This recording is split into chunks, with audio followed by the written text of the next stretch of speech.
Hi everyone, I'm doing a review on 2022 Subaru WRX, and I'm comparing it to the outgoing generation from the 2015 through 2021 WRX. And I'm going to mention real quick all the things. The video is going to be a little longer than other people's videos because it seems like a lot of reviews that I saw before I purchased the car, which was my decision. I had to watch a lot of videos to decide if I want to go or if I want to stay with the WRX or not. A lot of people, they're either borrowing the WRX from a dealership or from a friend, so they don't really mention the little things that they don't know about. So I like to mention everything that kind of bothers me about this new car or this new generation and what I really like. So we're gonna start with the trunk real quick. So what I hate about this trunk is that when you pop the trunk, it just pops up like that.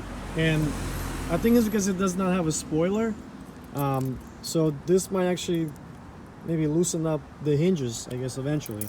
And sorry about the mess in my trunk, but the reason why I took all my trunk apart is because I had to make space for a full-size spare, and that is because Subaru decided not to include a full-size spare. What they're doing is they're including some kind of like a patch repair kit for your spare tire. So there is no spare tire or donut in this new generation WRX, which is very unfortunate. I actually cannot believe Subaru did something like that. Also, I had to clear out the trunk because I am running with a full-size spare always, and the full-size spare does not fit in the trunk, so I had to take out like all the styrofoam and the floor matting and everything to make more room so to fit the full-size tire. And I'm also running like a bigger tire, so that way it gives me more cushion for the road to protect my wheels from potholes and to give me a smoother ride. I'm running a 255 45 17, and it's a 8.5 inch wide wheel, so it's a little bit wider than the factory, and it has a bigger tire, so I had to make more space inside my trunk. So yeah, don't like the trunk popping up like that. I guess it's because there's no spoiler, so it's too light. Also, there is a button instead of a handbrake, which means there's more technology, which means it's less reliable. Anytime you add more buttons, more electronics, more technology, then the car is less reliable. Also, what I don't like about these new cars is that the Subaru and most of the manufacturers are switching from 5W30 oil to 020 or 520 oil, which is it's very thin. It's like really watery. In my opinion, it does not protect your engine, or does not provide proper protection in the long run for your engine. And the reason why they're doing that is to save, is to give you a better gas mileage. You get like a few miles better to a gallon if you're using a very thin oil. So what I always do is when I buy a new car, I dump the thin oil and I use a 5W30 or even 5W40, especially if it's a turbocharged engine. You want to use a heavier oil because the engine runs hotter with the turbo, and the oil will thin out. Let's say if you're running like 5W30, it's going to thin out to like 5W20. And so if you're already running 5W20, it's going to thin out to like zero, or like if you're running 5W20 or 020, it's going to thin out to like 010 or 510, which is not good for your engine at all.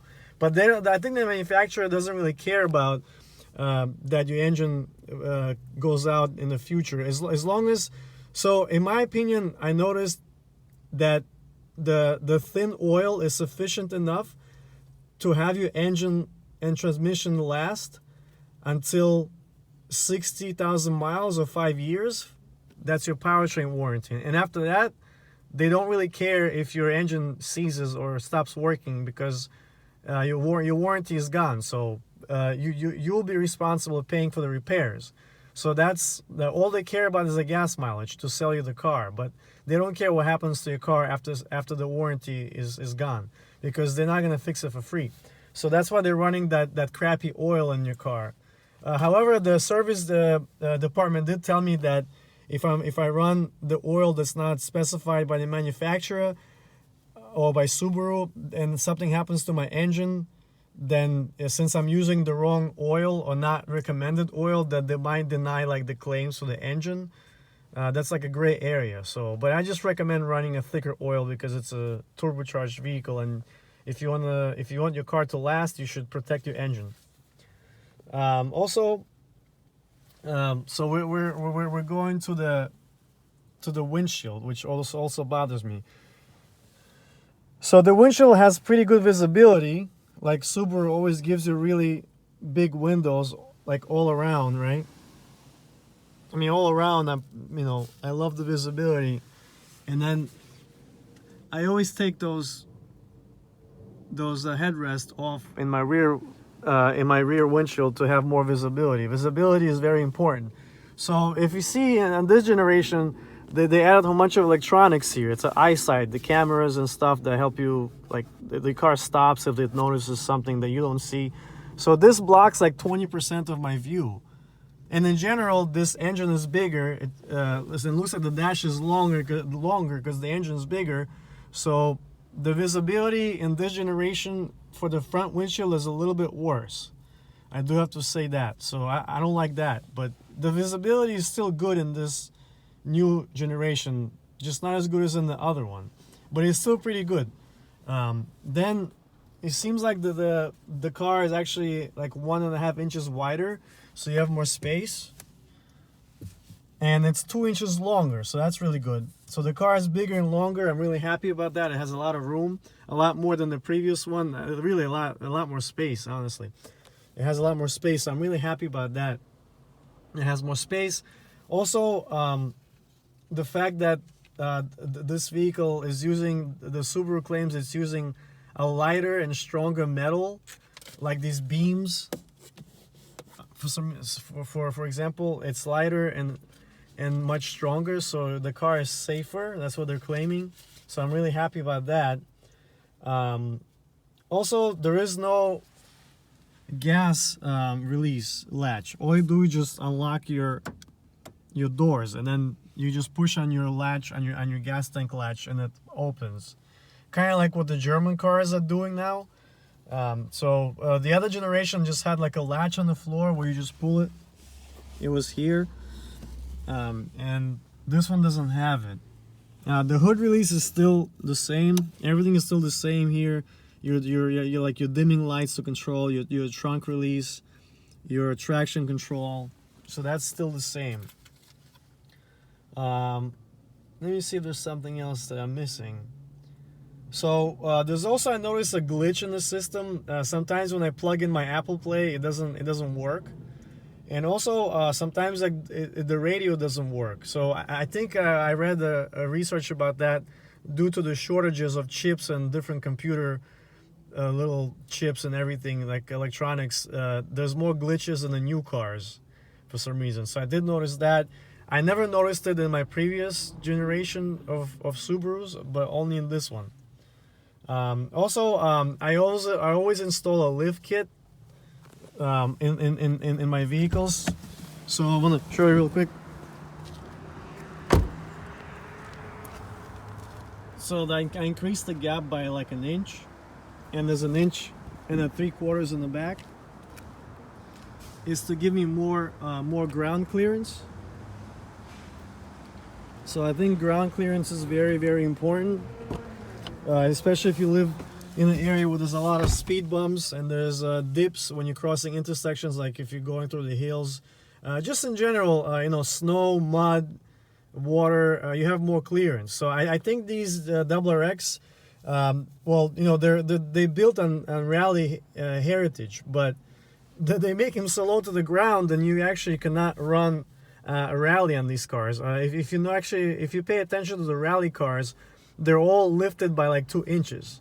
So I always lift my car an inch, an inch and 3/4. An inch and 3/8 of an inch in the back. It's a little bit it's a little bit higher in the back because these WRX and STIs, they tend to sag in the back, especially if you put passengers in your car, or if you load your car really heavy with a lot of heavy stuff, it's gonna sag in the back. So I go always with the AGF lift kit from Anderson Design and Performance, where they give you slightly higher lift kit in the back, so I have more clearance. Let me see what else is here. Just trying to not to miss anything on this review. Yeah, so I already mentioned that this electronics is blocking the view on the windshield in this generation, and the fact that there's more electronics, it's more stuff to go bad, right? I mean, it's more electronics, so you have more stuff to break. Versus the other generation, there was just a rear view mirror, and that's it. That's all there was. There was nothing blocking my view. Now it's blocking my view, so I'm not happy about that. Also, there was few gauges here. There was few gauges there on the previous generation. They gave you like your gas mileage, your like your PSI and everything, and they were using really huge numbers. Like they were like inch size, it's like size of an inch, huge letters and digits. So they took that away, and I'll show you what they did. They actually put it in here. Yeah, they put it inside in this cluster. And this cluster is controlled by these buttons here. So you just toggle through them like this. See, it's changing. So like my face would be actually this far. So to my opinion, these numbers are very small compared to how big they used to be there. It was like 3 times bigger than these little digits here, and this is very distracting. So when I was driving, I was toggling through this to look at the outside temperature and my gas mileage, and I accidentally hit these.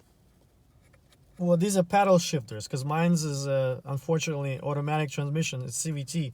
So I hit the downshift button, and it downshifted into like a very low gear, and my engine was redlining. So I always hated the fact that these automatic cars now come with these paddle shifters to mimic the manual transmission, but it's nowhere near a real manual transmission. So I wish those actually were not there, because it's very easy to confuse them with these scroll buttons to go through your temperature and everything. The gauges that used to be here in the middle of the dash, they put them inside the your cluster. So I think it's very distracting, and it's actually kind of very hard to see them, especially if you have problems with vision. They're very small, a lot smaller than the previous generation. So I really hate on this model that they did that. But it is what it is, right?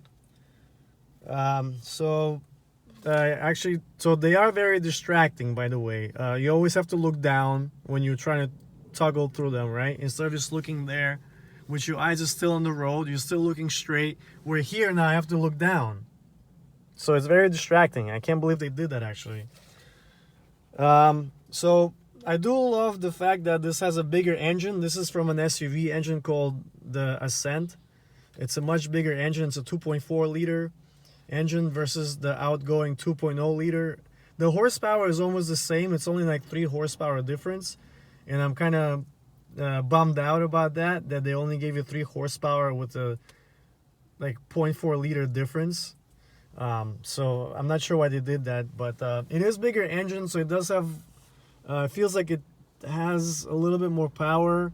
It has a lot more potential if you're going to modify your vehicle or do performance work to it. Subaru also claims that this engine has been reinforced, like the engine block has been reinforced to handle more power, and it has a stronger, like bigger rods, because on the previous engine from the 2015 to 2021, the rods were weaker, and if you went above 350 horsepower modifying your engine, it would just bend the rods from a lot of boost and a lot of pressure.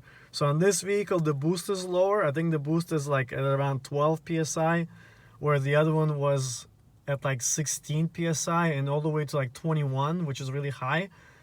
So it's running a high boost, where this engine is running in low boost, so which means there's more potential for modifying and raising your boost to increase the horsepower. And the Prime Motoring in New Jersey, they actually had this engine boosted up to like 500 horsepower. Yeah, 500 horsepower already. So it's definitely, this engine can definitely take a lot more modifications without really having to rebuild your motor. So I like that aspect, is that you could actually modify this engine without blowing up the engine, unlike the other smaller engine. And the only reason why they were using a smaller engine in the previous WRX is it was more gas friendly. So this vehicle, not only because it's an automatic, but because it's a bigger engine, I'm only getting like 27 miles on the highway so far. And I know it's an automatic, so it's definitely less, it gives you a worse gas mileage, but the other generation was better on gas mileage because it was a smaller engine. And that is the only reason why Subaru went from 2.5 liter, as you remember, like back in like 2007, 2010, and all the way up to 2015, they had 2.5 liter WRX. And then they switched to 2.0. It's just to save money on gas, to give you better gas mileage, right? So now they went back to the bigger engine, and obviously the gas mileage fell by a few miles. They're claiming it only went down by like 1 to 2 miles, but on the other WRX, which was manual transmission, I was able to get as high as like 37 miles on the highway, and now I'm only getting like 28 on this automatic. Yeah, so I'm not happy about the gas. I think the gas mileage really sucks on this WRX. And especially mine's, unfortunately, is a CVT.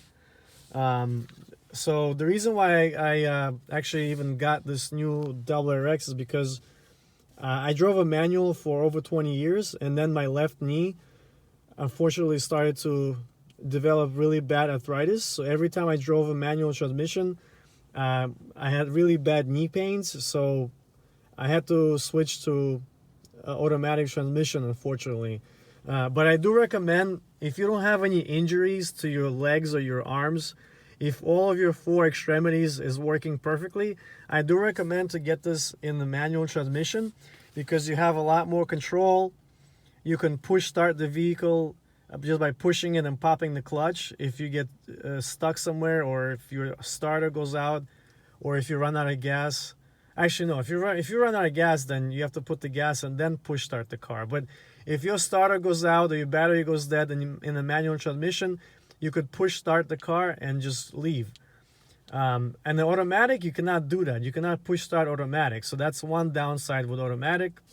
However, the downside with the manual transmission is that if you get injured and you can't use one of your extremities, you cannot drive the vehicle. Whereas an automatic, you could drive with just one leg and one arm, because it's very simple.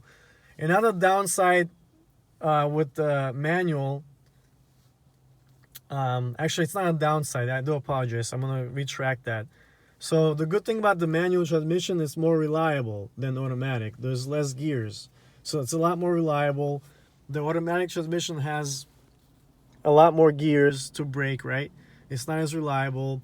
With the manual transmission, it's less chances of getting it stolen. The car, less chances of getting the car stolen, because a lot of people don't know how to drive manual. Where automatic, it's more chances of getting the car stolen, because any thief can drive the automatic. Where manual, you have to find someone that knows how to drive a manual. Also with the manual transmission, you could actually stop the car. Let's say if your brakes go out, you could just keep downshifting and downshift to the lowest gear, and your car will stop. And then you can just pull the e-brake to have it completely stop. With automatic, you can't really do anything. You could just, I guess, you could just use the e-brake, this button e-brake you could use to to slow down the car. So the manual is definitely has a lot more control. It's a lot more reliable than automatic. In my case, I'm very unfortunate that I probably cannot drive manual transmission anymore because I have an injury to my left leg, which is the clutch knee. So that's my problem, is that I cannot drive one of those anymore. Also, the downside is that I had to pay almost $1,900 more for automatic, so it's more expensive. And on the WRX models, 85% of WRX only come in manual. So the automatic is really rare to find it on the WRX. And STI, they don't even make automatic. As a matter of fact, they don't even manufacture STI anymore. It's only automatic. It's only WRX. So they're only making WRX now with the manual transmission. And then there's also automatic WRX, but there's no more STI, as we know. Last year they discontinued STI. Also, I do notice that the suspension is softer and smoother, and the handling is much better on this new generation than the previous one. Also, I do love that this new generation is using LED headlights, which is a lot brighter at nighttime, where the previous generation was using, on the base model, was using the halogen ones, where I had to replace, I had to spend like $500 of replacing the bulbs into LED, and then like the high beams, the low beams, and the running lights, and it cost me several $100. And even after that, my low beams were actually all scattered all over the road, so it was still kind of bad to see at night. It was scattered, so I had to go out and buy another $500 investment of buying really bright fog lights. So on this generation, even the base model comes with LED, so that's really a good thing. The only bad thing about LED is that you cannot just replace the bulb. You have to replace the whole light assembly, which will cost like probably, I think it's like something close to $1,000 or at least $500 per one headlight. So that's the only downside to LEDs. You have to replace the whole headlight assembly. Another downside of any new car is that there's not much aftermarket stuff available or performance parts available for now. So you can't really modify these cars for now. The only ones they have available is just like the exhaust, the air intake. And just keep in mind, if you're modifying the air intake and any of those parts that require a tune after, once you tune your car, then your warranty, your powertrain warranty is voided. And pretty much like my lift kit, like my suspension warranty is pretty much voided. Or those components that I modified with the lift kit, they're voided. So just be careful what you're modifying. Any part, or I should say factory part that you remove, there's no more warranty on that. So you're on your own. And then the reason why I actually have exhaust on this car, I think I already mentioned it before, or maybe not, but I'll mention it again. I always put exhaust on all my cars is because I want to create some noise. It's for the safety. In case you have those people that are not paying attention, they're texting and driving, they're walking and texting, the pedestrians, they're not paying attention. So if they could hear your car a block away or far away, from far away, there's less chance of them crashing into you. And a lot of times when I was driving somewhere like in the wilderness or somewhere in a rural area, a lot of deers or animals would run out on the road or try to run out before in front of my car.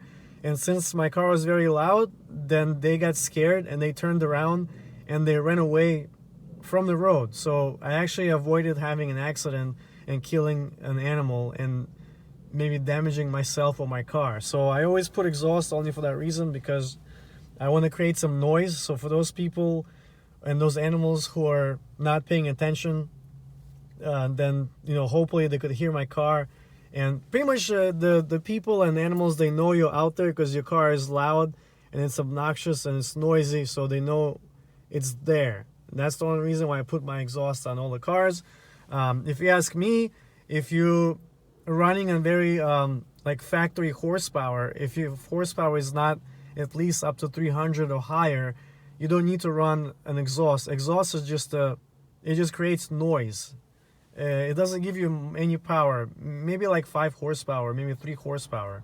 So if you're running like a high powered car, if you change a lot of and did a lot of modifications, then you need exhaust to let a lot of the exhaust gases to escape and to make your turbo run easier, and exhaust and your whole engine, it actually runs better with exhaust if you've been modifying, if you modified your engine and you did a lot of performance work to your car. If you're running on stock factory car, you don't need to put exhaust. It's just gonna create noise. Yeah, so that's the only reason why I put exhaust on my car. And for the 4-cylinder engines, I do recommend just running the single exit exhaust, because on these STIs and WRX, even though it's a dual exhaust, it's just a single exhaust. It splits. It actually runs as a one single exhaust from the engine, and when it goes to the middle of your car, it splits into 2. So it's actually not a real dual exhaust. It's a single exhaust. A single exhaust actually will produce more horsepower than a dual exhaust on the 4-cylinder engine. So I do want to actually open the engine and then just start the car and just see how it sounds. And when this engine starts for the automatic transmission, it actually starts in a sport mode. It has a sport mode and intelligent mode. The sport mode just runs on high RPMs. Then there's like intelligent mode, which it's like a more eco. It saves your gas, and it runs on lower RPMs. So it has 3 modes. The base model comes with 3 modes. It has a intelligent level, sport, and there's another level that's even brings the RPM to even higher. So right now, anytime you start the engine on the base model, it starts it in the sports mode automatically. If you see here, it shows S. If I press here now, let me see here. Okay, so right now, see there's a letter I. It's not focusing, I'm sorry. Yeah, so if you see letter I, right now it's in intelligent mode, so the RPM is going to be lower. But because it's a cold start, it's in high RPM now. But so this base model, it starts with sports mode, and then you could toggle between them. But here also I don't like is I think I mentioned this before, is when you're switching in between these modes. First of all, they're very small. Yeah, the numbers are very small, and it's actually very close to these paddle shifters. And I did mention before is when I was looking for my weather or the temperature outside and my gas mileage, I accidentally switched my these are paddle shifters, so they downshift and upshift. So the engine was redlining for a few seconds or several seconds, which I don't really like. That this is very distracting here, and so you're looking down, and you have to look down to switch the temperature gauge and everything, and your gas mileage and everything. So it's right next to the paddle shifters, which I really hate. So I don't like that. But the SI mode is on the other side of the steering wheel, and you also have to switch it and stuff. So like right now it's in intelligent level, which is, see, it's very small. Yeah. So let's see how this sounds with this exhaust. It's not too loud. We'll do a walk around real quick.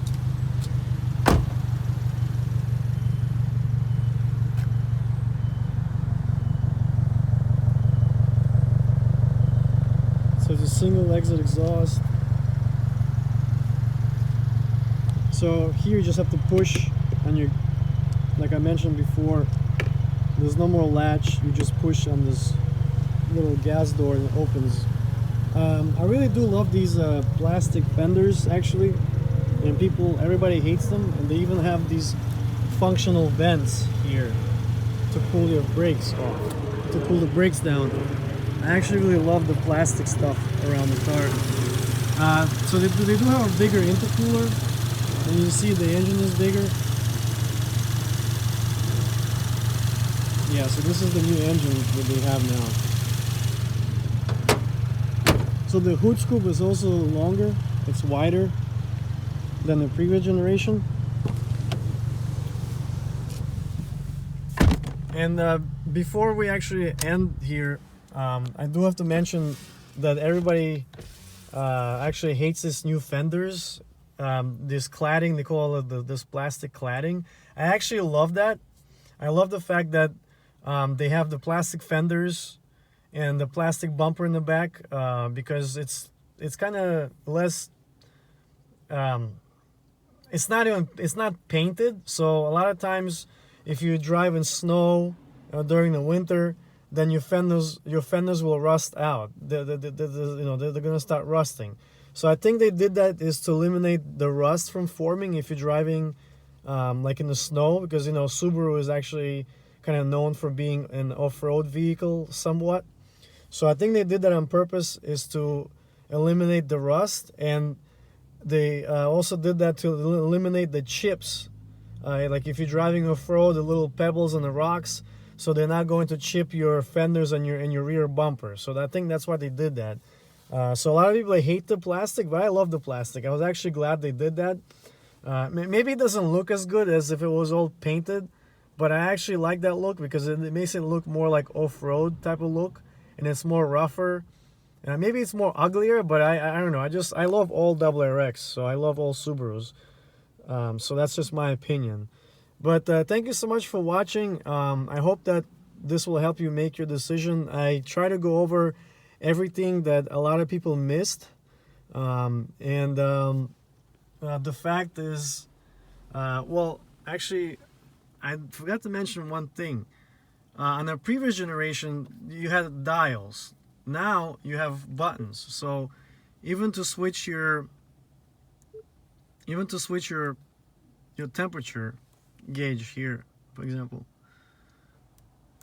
So you actually have to push, and it takes like a second or two to actually respond. And I did notice there's some kind of glitch in this system where sometimes if you press this screen, it doesn't work, and then after you reset your car, after you turn the car off and on, then it goes away. So I think it's some kind of glitch in this new system. But as you know, all the new cars, all like the first generation, they usually have a glitch of some kind, and then as the time goes on, throughout the years, they work out all the glitches from these new cars. So I don't like the fact that it's a touch screen. I actually like the dials more, like on the previous generation. But the dash in general looks pretty good on this new generation compared to the old one. I just don't really like the buttons. I feel like the dials is kind of uglier and they're more old school, but they're more reliable. Well, these buttons, it's not even reliable anymore. So that's my opinion. So thank you so much for watching. You take care and stay safe.